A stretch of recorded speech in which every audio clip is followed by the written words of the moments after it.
ایک آدمی حضرت امام حسین علیہ السلام کے پاس آیا اور پوچھنے لگا کہ اے میرے امام، میرا ایک سوال ہے کہ وہ کون سا انسان ہے کہ جو رمضان کے روزے بھی رکھے اور روزہ رکھنے کے بعد نمازیں بھی پڑھے اور اللہ کی عبادت بھی کرے، لیکن پھر بھی اللہ اس کا روزہ قبول نہ کرے اور نہ ہی اس کی عبادت قبول کی جائے۔ تو امام حسین علیہ السلام نے فرمایا، اے خدا کے بندے، ایسا اس انسان کے ساتھ ہوتا ہے کہ جو روزہ رکھنے کے بعد دوسروں سے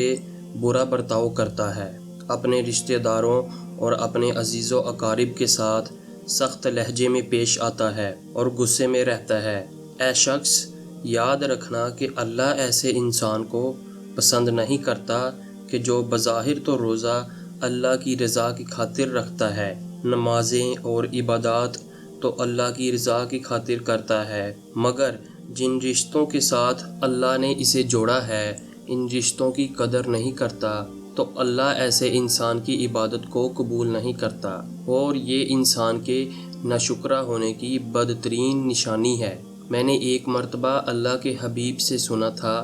کہ جس طرح انسان پر ہر نعمت کا شکر ادا کرنا واجب ہے، اسی طرح جو رشتے اللہ نے اسے عطا کیے ہیں ان کا شکر کرنا اور ان کی قدر کرنا بھی اس پر واجب ہے۔